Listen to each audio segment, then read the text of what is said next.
Boa tarde, irmãos. Vamos começar o nosso estudo no livro de Eclesiastes. E hoje, quem vai ministrar esse estudo para a gente será a nossa irmã Sônia. E antes de nós começarmos, eu vou pedir à diaconisa Flailda que esteja orando para nós iniciarmos o nosso estudo. Tá bom. Vamos estar orando. Senhor Deus e Pai, nós te agradecemos, ó Pai, pela rica oportunidade de estarmos reunidos em teu nome. Neste momento, quando vamos ouvir a tua palavra através do estudo no livro de Eclesiastes, que vai ser ministrado pela tua serva Sônia, usa tua filha, Senhor, com poder e autoridade para aquilo que o Senhor colocou no seu coração, que ela possa colocar nos nossos corações, que tu possas falar aos nossos corações. Obrigado, Deus, por cada irmã, por cada irmão, Senhor, que o Senhor possa estar falando conosco nesta tarde. Assim te oramos e te agradecemos, com perdão de nossos pecados, em nome de Jesus. Amém. Amém. Então, com a palavra, nossa irmã Sônia.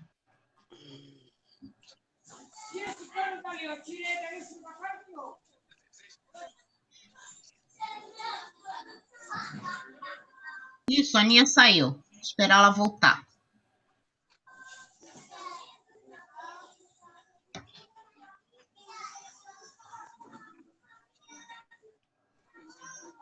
A internet dela deve ter caído.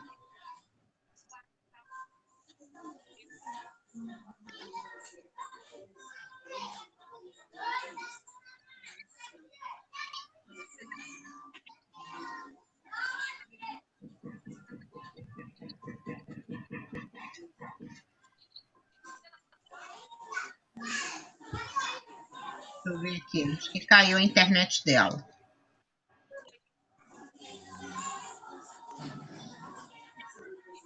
Voltou.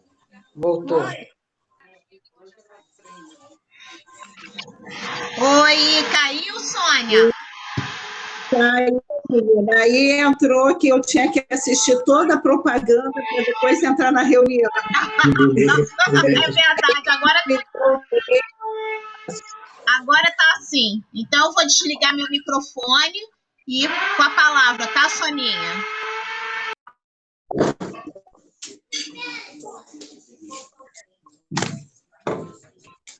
Então, boa tarde, queridos. Nós estamos aqui, estudando nessa sala o livro de Eclesiastes. É um livro da Bíblia que está situado entre os livros poéticos. A Bíblia ela tem vários livros, tem livros históricos, por isso é Bíblia, que é a coleção de pequenos livros. E nós temos os livros históricos, os livros que são o Pentateuco, os 5 primeiros livros, os livros históricos, e temos também os livros poéticos, tá? São livros de sabedoria, e esse estilo literário, poético, era uma forma deles se comunicarem lá na época, como uma forma de lembrete. Eles queriam que o povo lembrasse, então eles faziam as poesias.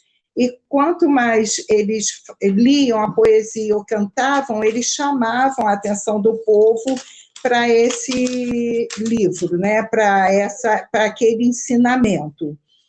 Só que Eclesiastes ele é diferente de Salmos, de Provérbios. Jó, Salmos, Provérbios e Cantares são os livros poéticos, Então, esse livro de Eclesiastes ele tem uma diferença, porque como ele fala da temporalidade da vida, os autores, tantos da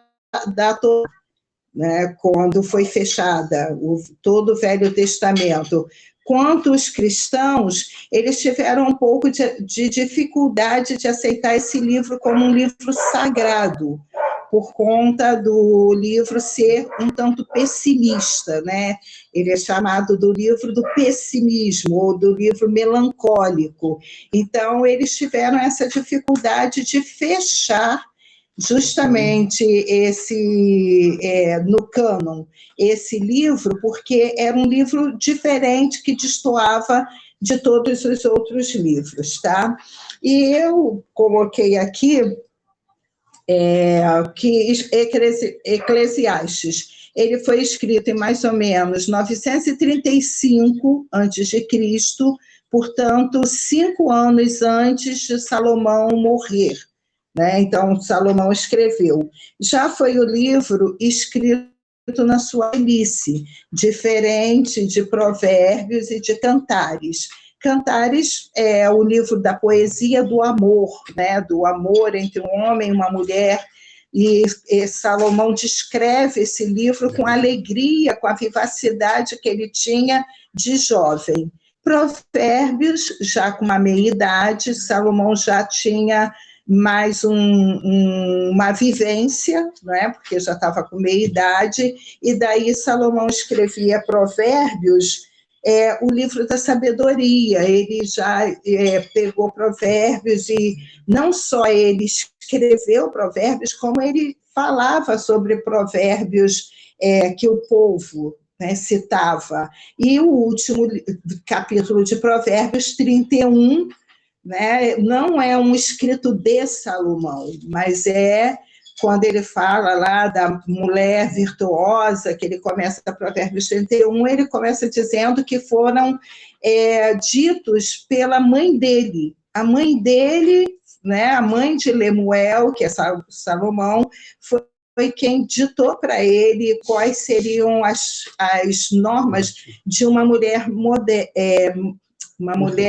virtuosa. Essa mulher, provavelmente, ela estava descrevendo a si mesma para Salomão, né? Então, ela estava dizendo para Salomão, olha, uma mulher virtuosa tem essa característica, que eu acho que seriam as características dela mesma, né? Então, Salomão pega e começa a escrever Eclesiastes já na sua velhice, quando ele pega e reflete. Enquanto todo mundo diz que Eclesiastes é um livro do pessimismo, ou um livro melancólico, eu chamo Eclesiastes de o livro da reflexão. É quando Salomão está refletindo sobre tudo que ele passou na vida dele, tudo que ele viveu. E Salomão, depois de Davi, foi o rei mais famoso de Israel. Depois de Davi, foi Salomão. Davi pelas suas conquistas, né, por ser um homem guerreiro. E Salomão, ao contrário, o próprio nome Salomão significa pacificador, aquele da paz, né? Salomão, ele é o rei da paz, né? Shalom, seria Shalomão, né? Shalom de paz, aquele que pacifica. E o reino dele foi em paz mesmo. Salomão, só no finalzinho do seu reino é que ele já começou a conquistar alguns inimigos. Mas durante a maior parte do seu reinado foi um reino de paz, de tranquilidade, né? Salomão, Davi fez todas as conquistas. Davi era o guerreiro, né? Então Davi foi lá e fez todas as conquistas para Salomão, deixou para Salomão um reino de paz. E Salomão, ele começa a reinar com muita tranquilidade. Você vê que quando ele é nomeado rei e ele ora a Deus, ele pede a Deus o quê? Não pede dinheiro, não pede que tenha paz, porque ele já tinha essa conquista. Ele, na verdade, ele pede sabedoria. E foi um pedido que agradou a Deus. Tanto que Deus disse, como você me pediu sabedoria, o que eu vou fazer por você, Salomão? Eu vou aumentar, né, suas fronteiras, eu vou te conceder riquezas, bens. Então, Salomão foi um rei que Deus concedeu a ele o que ele pediu, sabedoria lhe foi concedida. Só que, como humano, como ele era, né, no decorrer da sua vida, Salomão começou a trazer coisas que Deus condenava para Israel, né? Deus disse, depois tirou o povo do Egito, que eles não poderiam trazer nada do Egito para o meio do povo. E Salomão, mesmo rico, com todos os bens que ele tinha, ele cobiçou os cavalos do Egito, então trouxe os cavalos para o reino dele, né? Depois ele começou a criar um harém para manter os acordos políticos, ele foi trazendo mulheres, mas com essas mulheres ele permitiu também trazer a idolatria. Cada mulher entrava, vinha com seu Deus, e ele, né, trazia a idolatria, ele trouxe a idolatria junto. Então, 3 pecados graves que Salomão cometeu, né? Os cavalos do Egito, as mulheres, que eram de povos até que Deus havia condenado, né? Ele trouxe moabitas, ele trouxe amorritas, sei lá, aqueles povos em volta todo, né? Ele trouxe também, junto com elas, a idolatria de cada povo. E a gente sabe que a Bíblia diz que a idolatria é como pecado de feitiçaria. Então, Salomão cometeu esses erros. E ele, quando está velho, né, e alguns autores até criticam, né, falam, será que Salomão foi salvo? Será que Salomão não foi salvo? Como se fosse da nossa competência saber a salvação do outro, né? Isso não é da nossa competência. Então, mas Salomão, ele escreve Eclesiastes. E eu vejo em Eclesiastes o livro da reflexão de Salomão. Não só da reflexão, falando, né, Salomão falando daquilo que você não deve fazer, né, nesse momento, mas também como um livro, como se ele estivesse confessando, um livro de confissão, ele estava confessando os erros dele, e dizendo em todo momento, e ele termina, né, lá no final de Eclesiastes, ele diz, a suma de tudo isso ou seja, o que vocês precisam entender é isso, teme a Deus. Então, você vê que Salomão, na velhice, ele tinha esse temor de Deus, né? Alguns dizem que é um livro amado, outros dizem que é um livro odiado, mas, de qualquer jeito, a suma de Salomão é teme a Deus. E aqui, quando ele começa o livro, deixa eu me localizar aqui rapidinho, né, que eu botei, o livro poético, só um minutinho que eu estou me localizando aqui, porque eu não quero pular isso aqui. Isso mesmo. Eclesiastes são 12, né? Alguns chamam que é o livro apostólico, porque Jesus teve 12 discípulos, né? 12 apóstolos, então seria 12, mas nós não vamos entrar nesse mérito. É um livro de construção que os 6 primeiros capítulos vai dizer que tudo é vaidade. Esses são os 6 primeiros capítulos. E os outros 6, né, Salomão está falando sobre o temor do Senhor. Ele fala dos 6 primeiros, tudo é vaidade, depois 6 últimos, o temor do Senhor. Ele aparece 37 vezes no livro de Eclesiastes, aparece essa palavra que ele fala, vaidade. Tudo é vaidade. Vaidade aqui, cabe esse esclarecimento, não é o que a gente entende por vaidade, que é, como diz, né, na própria Bíblia fala, para as mulheres, não seja o frisar do cabelo, os colares, né, mas seja a sua beleza interior. Não é dessa vaidade que ele está falando, Salomão. Não é a vaidade de você se olhar no espelho e dizer, hoje eu estou maravilhosa, linda, poderosa. Não é essa a vaidade. Salomão está falando da vaidade, o termo, né, grego, ou o termo, na verdade, hebraico para essa vaidade, ele usa o termo Rabel, né, que significa vento, tá? E um pastor da igreja adventista estava falando sobre esse livro, ele fala que esse vento é um vento, não vento como vento que a gente conhece, mas é um vento de tipo um suspiro.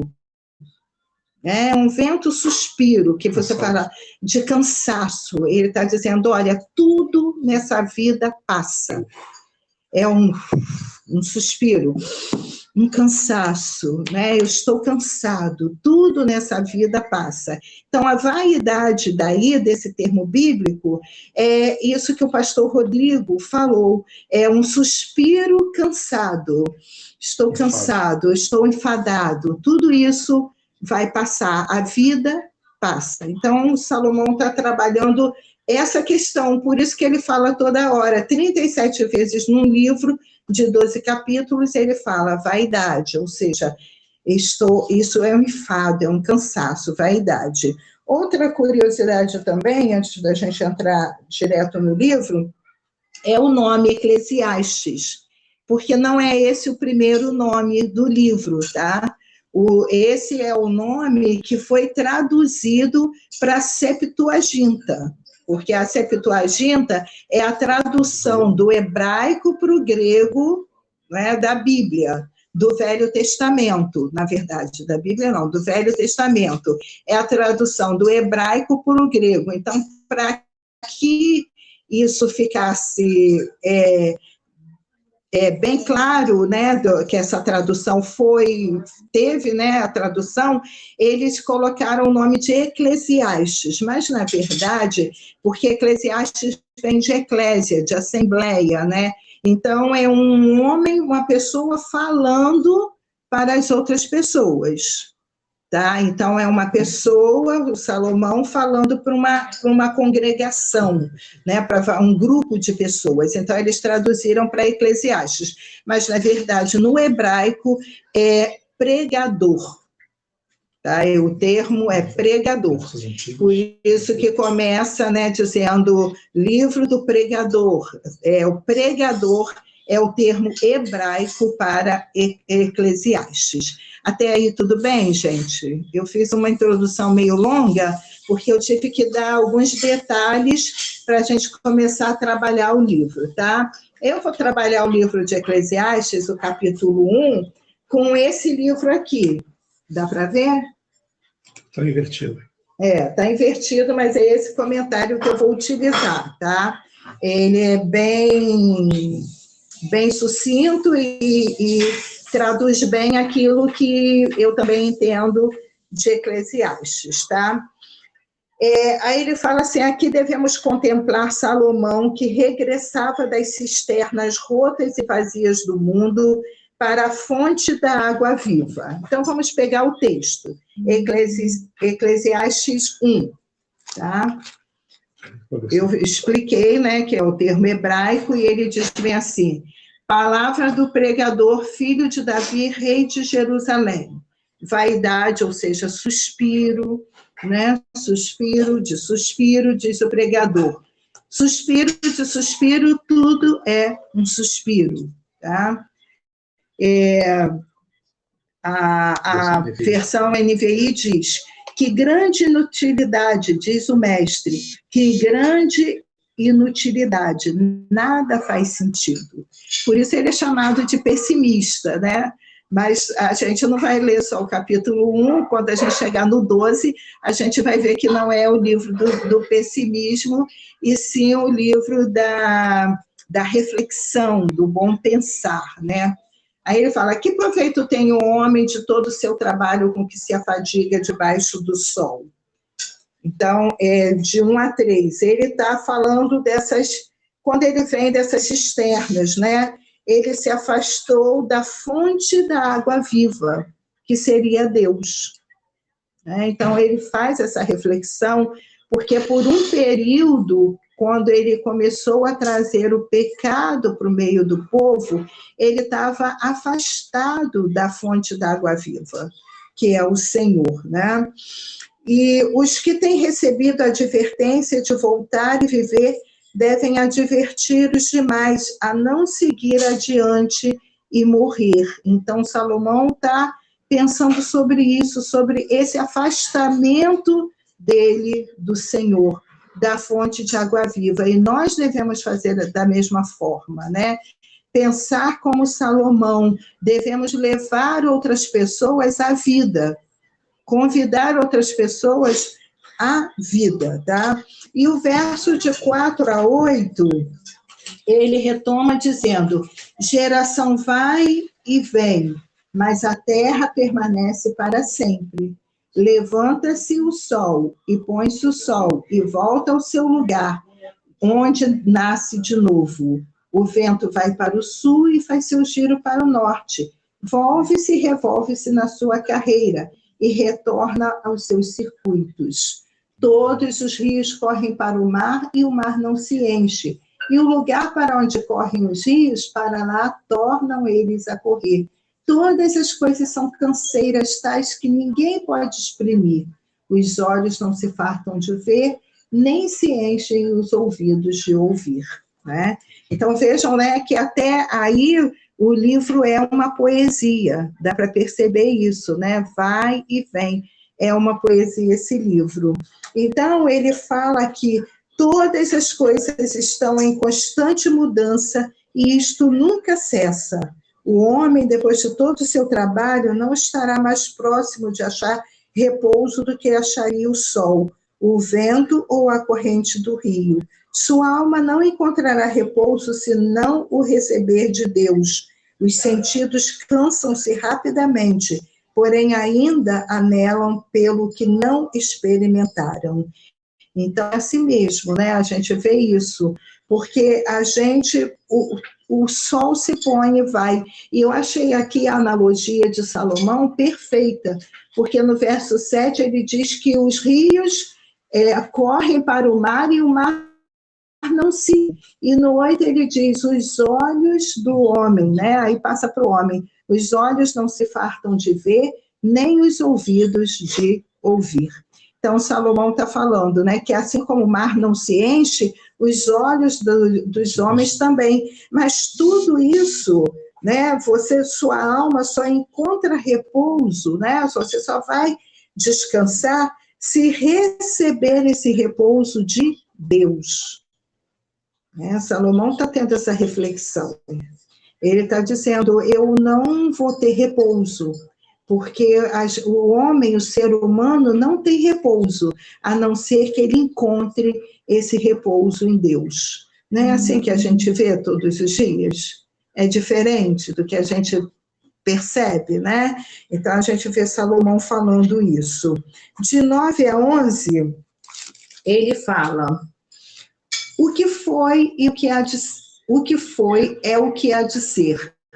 E o que se fez, isso se tornará a fazer. Nada há, pois, novo debaixo do sol.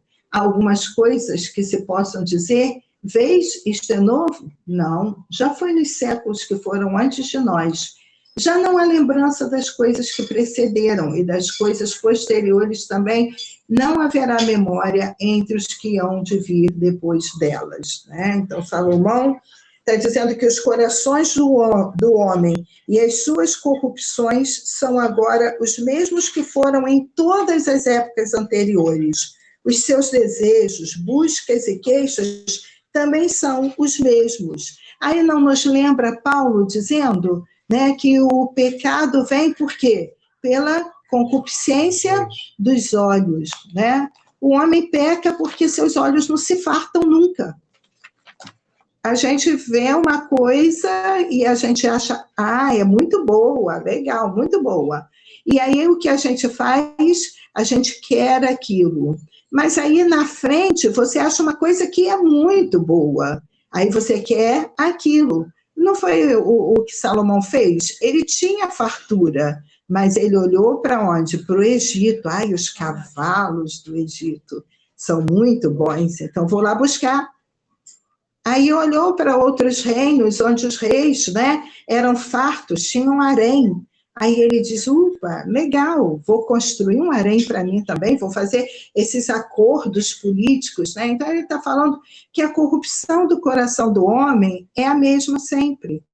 Você vê se hoje é diferente? Você olha, né, a sua volta, tanto na política como fora da política, ou em outros lugares, você vê que, outros tipos de pecado, você vê que é justamente isso, é João que diz, né, a concupiscência dos olhos. 1 João 2, 15 a 17, a Elias me ajudou aqui. 1 João 2, de 15 a 17, que fala da concupiscência dos olhos, né? A soberba da vida. Tudo isso vem pela soberba do homem. É o homem que faz, né? O perigo destruidor que é a concupiscência dos olhos. Então, é 1 João 2, de 15 a 17, fala sobre isso.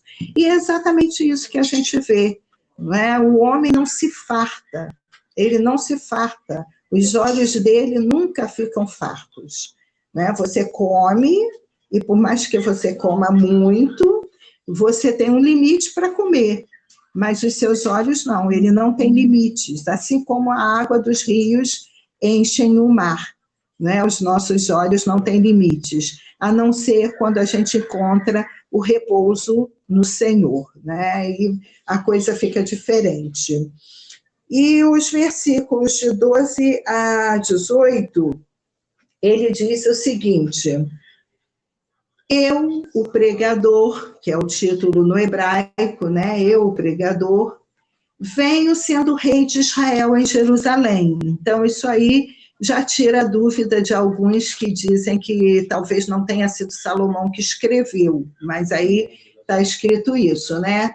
Apliquei o coração a esquadrinhar e a informar-me com sabedoria tudo quanto se sucede debaixo do céu.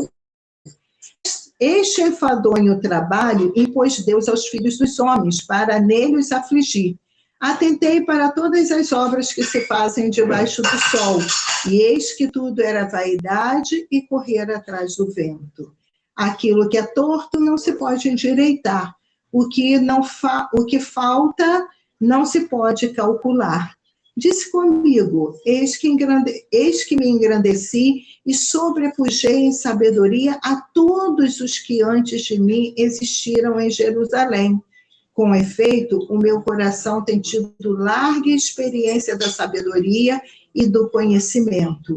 Apliquei o coração a conhecer a sabedoria e saber o que é loucura e o que é estultícia. E vim a saber que também isso é correr atrás do vento, porque na muita sabedoria há muito enfado, e quem aumenta em ciência, aumenta a tristeza, né? Então, aqui, ele fala que quantas coisas e pessoas da época de Salomão foram consideradas como grandes, porém, agora já não há qualquer lembrança delas.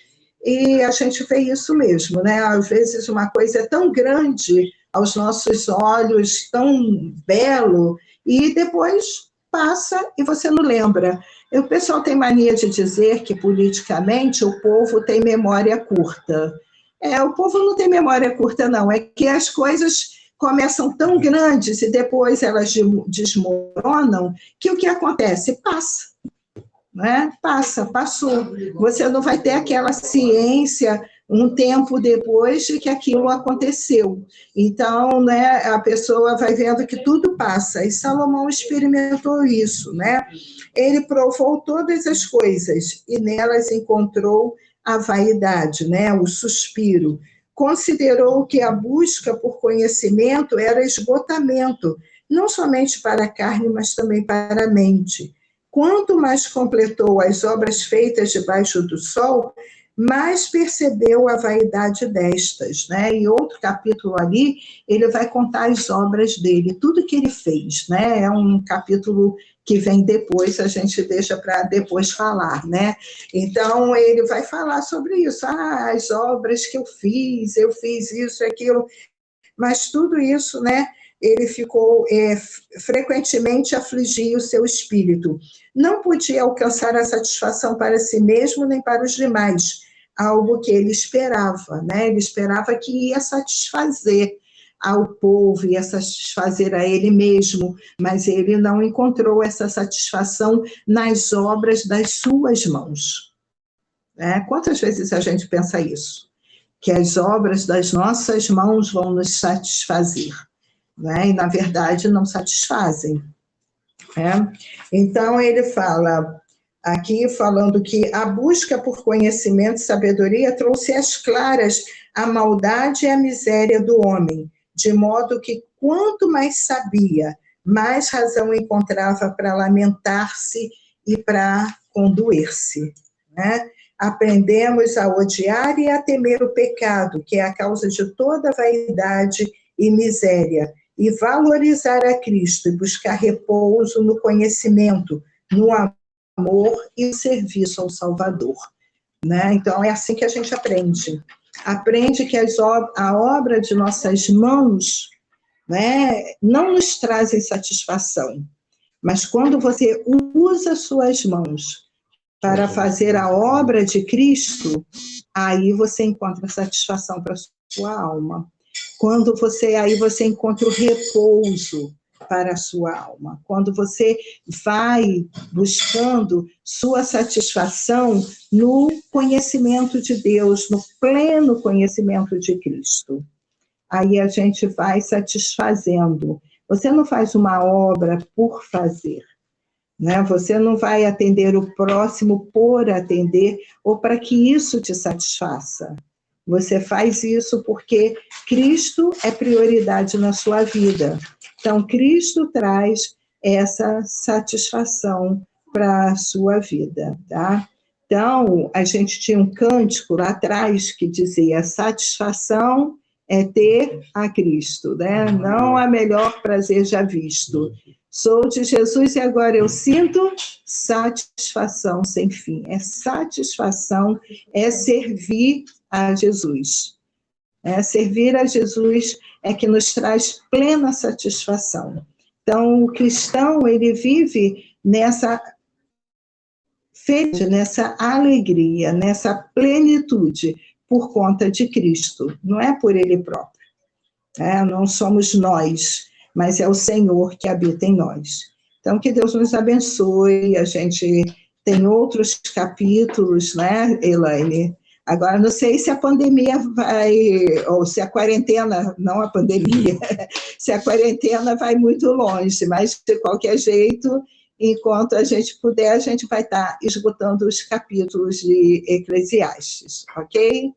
Deus nos abençoe. Ok. Irmãos, alguém quer falar alguma coisa? Tem que ativar o microfone. Sônia Val, Gilmar, Diaconisa Flailda, Marli, Vilma. Vamos à contribuição. Vamos à contribuição, meninas.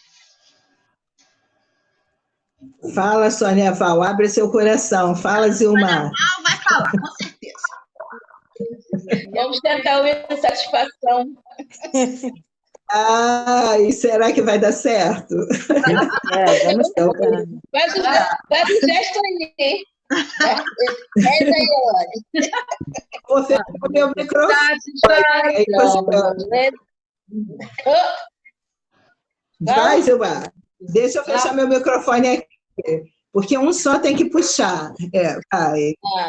Não satisfação é ter a Cristo, não é melhor.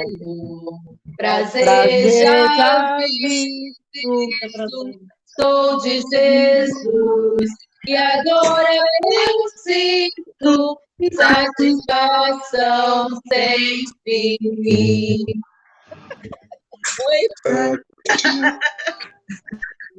Voltei, aqui é meu lugar. Opa, fala, Sônia Val. Quer falar? Não, mas eu não estava falando, fala, Mar.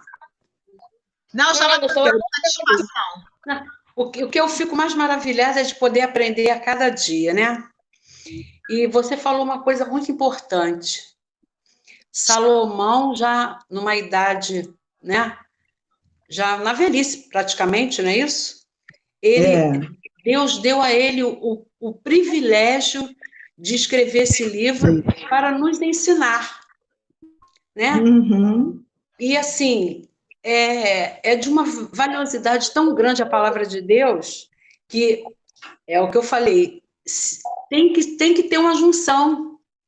Você está lendo esse livro aí, está passando para nós, nada de diferente aqui da Bíblia. Sim, Né? sim. É um livro escrito pelo autor, né? Que está falando sobre Eclesiastes, mas nos ensinando dentro da palavra. Isso para mim, sinceramente, é o que vale. Porque se nós formos buscar em outras fontes, todo mundo tem seu direito, como você falou. Alguns acham que é um livro amargo, né? Um livro triste, mas, na verdade, é um livro riquíssimo, que nos ensina a não cometermos o erro que Salomão cometeu. Não é isso, pastora? Eu penso que grande perda seria nossa se ele não tivesse no cânon, né? Se as pessoas que estavam querendo que ele não entrasse na Bíblia, se ele não tivesse aqui, nós teríamos uma grande perda, não é? Com certeza. E aí, não tivemos perda, né, quanto o livro, que, para a glória de Deus, foi escrito, e mais esse homem, né, é um homem que escreveu esse livro que você está lendo? Sim. Então, também usado, né? F.U. Henry, é um comentário bíblico, tá? Pois é muito bom. Então, através da palavra, né, vai se renovando, porque as coisas vão mudando, mas a palavra permanece. Sim, sim. O importante é isso. A nossa vida muda. Quem esperava de estar acontecendo o que está acontecendo hoje? Ninguém. Mas olha só, estamos, né? Eu, você, pastor Elias, todos nós juntos, Igreja de Jesus, aprendendo. Sim, verdade. Isso é maravilhoso, muito bom, pastora. E Deus continue abençoando a vida de vocês, né? E que cada um de nós tenhamos o nosso coração ardendo, mesmo não estando no templo, né? Que o templo primeiro é o nosso corpo, mas não estamos juntos lá, mas estamos juntos aqui. Sim, Isso é muito bom, muito bom. Muito obrigada. Zilmar, Flailda, querem falar alguma coisa? Ilma? Não, eu acho que, como a Sônia falou, é uma grandiosidade muito grande, né? É uma satisfação muito grande quando a gente conhece o Senhor, né? E tem consciência de que tudo que a gente faz precisa ser para o Senhor, né? E seja qual o que for, né? Agora eu estou fazendo aqui uns artesanatos para a obra do Senhor. E que satisfação saber que estou fazendo para o Senhor. E tenho aprendido, né, coisas diferentes, o Senhor tem me ensinado coisas diferentes, e não é diferente quando a gente busca, né, a palavra, o aprender, o estudar a palavra. No outro dia eu peguei a Bíblia para ler, aí comecei a ler, aí peguei um caderno, comecei a escrever. Eu falei, meu Deus, aí fui escrevendo, deu mais de umas 2 páginas. Como é gratificante, né? Quando a gente pega a palavra do Senhor e tem conhecimento de homens e mulheres, né, da Bíblia, né, que nos trouxeram grandes ensinamentos para a vida de hoje, né? Para tudo isso que nós estamos passando, né? E quando nós meditamos na palavra do Senhor, Ele fala aos nossos corações. Um estudo muito bom. Amém. Zilmar, Nelma, querem falar alguma coisa? Zilmar quis cantar. Zilmar, está sem som. Martinha. Ativa o som aí. Só quero cantar. Satisfação. Será Cristo. Canta. Irmã. Então faz um solo aí, Zilmar. Já cantei, Faz um solo aí. Faz um solo você sozinha aí do hino, sabe? Mas eu queria cantar, já cantei, satisfação. Da minha época. Já está satisfeita, né? Verdade. Irmãos, Tá bom. esse é um livro que foi escrito há tantos anos atrás, mas ele fica tão atual, né? Muito, muito atual. Que é o que nós vemos hoje. Ontem mesmo eu estava assistindo um vídeo. Agora a gente tem milhões e milhões de opções de assistir lives na internet. Aí ontem parei em uma do Paulo Vieira. Ele é lá de Niterói, lá de São Francisco, e ele estava. Ele começou. A série de lives dele, de 9 lives dele, vai ser a respeito de prosperidade. Aí ele utilizou os judeus como exemplo de prosperidade. Você pode atingir a prosperidade junto com os judeus, mas aí é exemplo dos judeus. Mas aí quando ele chegou numa parte ali, tudo que você faz, não, a gente tem que fazer de acordo com o que um escritor judeu falou para os judeus. Tudo que você faz, faça como para o Senhor. Aí eu parei nessa parte. Porque Paulo não escreveu de judeus. Então, apesar de ser, mas ele não escreveu para os judeus. Aí eu parei. Mas antes dele chegar nessa parte que eu parei, ele disse o seguinte: muitas vezes você compra o que não precisa com o dinheiro que você não tem para mostrar para as pessoas que você não gosta que você pode ter aquilo que você não precisa. Ou seja, é um correr atrás do vento. Então, as pessoas cobiçam aquilo que elas não precisam para comprar com um dinheiro que elas não têm, para mostrar para outros que elas podem ter aquilo que elas não precisam e nem têm dinheiro para comprar. E normalmente são pessoas de quem elas não gostam. É para quem elas querem. Então, a gente vê muito isso. A gente vê muito suspiro nos dias de hoje, na sociedade consumista que nós temos nos dias de hoje. Então, é verdade. Muito correr atrás do vento, é muita cobiça, coisas que não vão nos levar a lugar nenhum. Então, a gente vê a atualidade nos dias de hoje.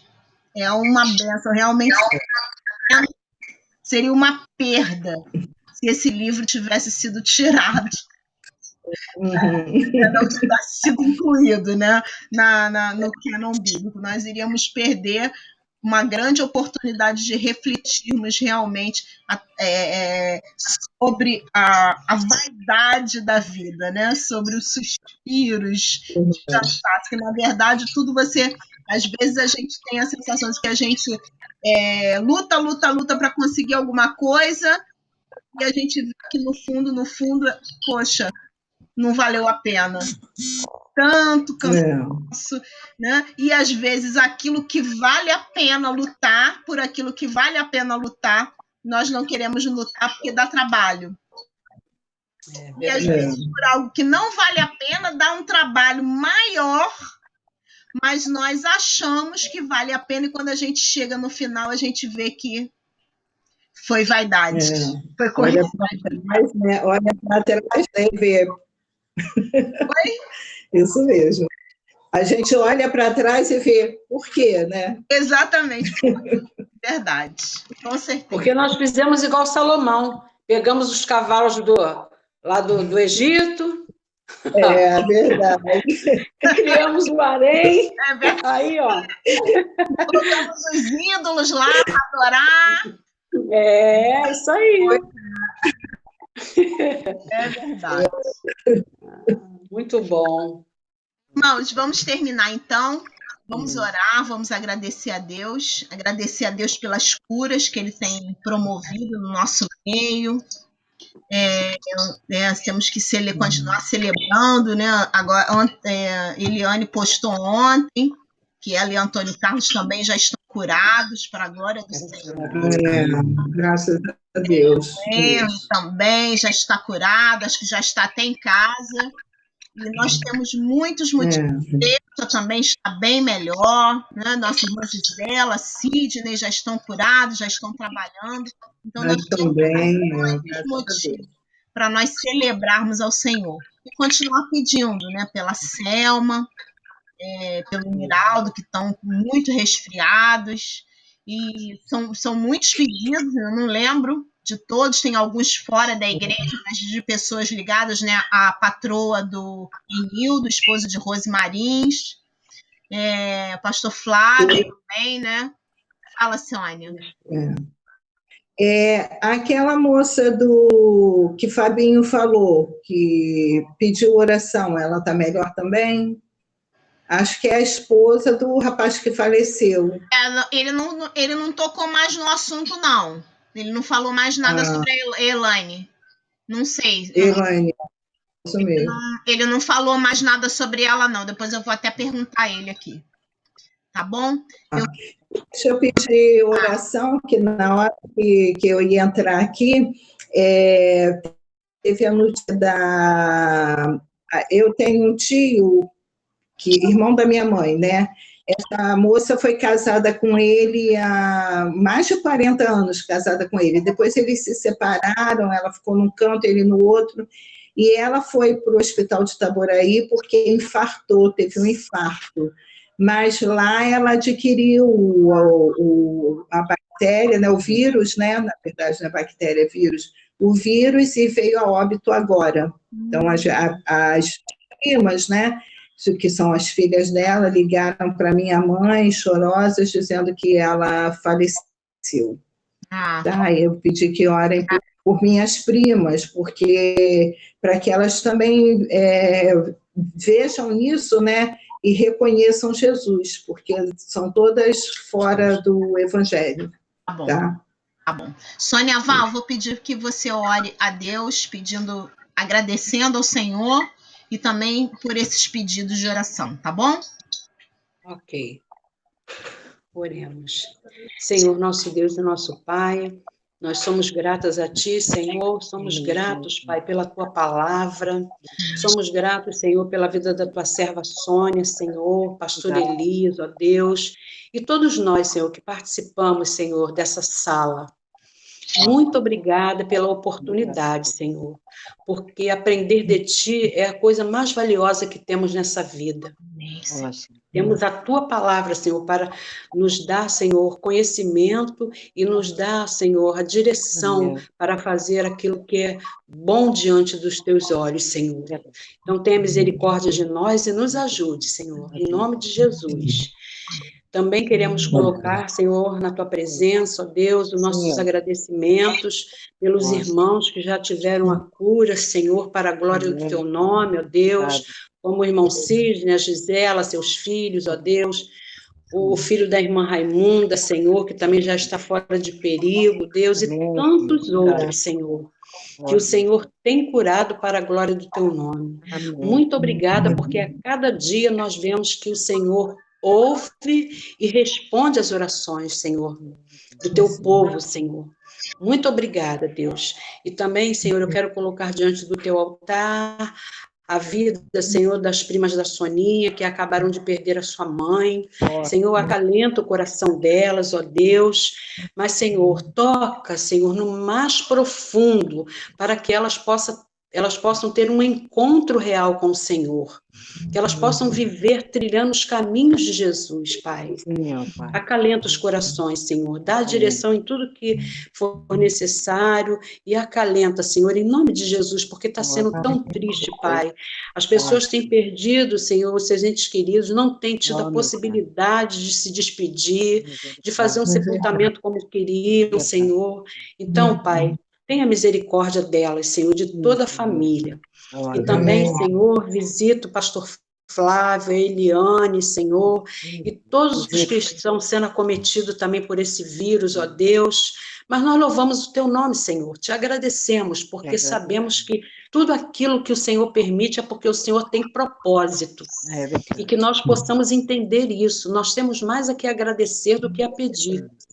Porque o Senhor é o dono de todo mundo, o Senhor é o Criador, o Senhor criou o céu, criou a terra, nos criou a imagem e semelhança sua, Senhor. Então, nós clamamos a Ti, Pai, por essas vidas que necessitam de socorro. Todos os pedidos que estão sendo feitos no grupo de oração, pelo Zap, Senhor, pelo Facebook, que o Senhor possa estar atendendo. Nós clamamos a Ti por todos. Abençoa os médicos, os enfermeiros, todo o pessoal da área da saúde, Senhor. Ó, Pai querido, muito obrigada pela vida da Elane, pela vida do Fabinho. Senhor, abençoa os teus filhos, dê sabedoria a eles a cada dia, Pai. E eu te louvo e te agradeço, porque o Senhor tem sido conosco, o Senhor tem nos guardado, Pai. É em nome de Jesus, Pai, que eu te oro, agradecida por tudo e colocando tudo diante do teu altar. Me lembro também da tua serva, Diaconisa Creuza. Visita a tua filha, Senhor. Quando a Soninha falou do cântico Satisfação, ela me veio logo à memória, porque eu sei que ela ama esse cântico também. Então, Pai, muito obrigada mesmo, Pai, em nome de Jesus. Aceita, Senhor, o nosso agradecimento, perdoe os nossos pecados e responda, Senhor, as nossas orações de acordo com o teu querer e com a tua vontade. Eu assim te oro em nome de Jesus. Amém. Amém. Amém.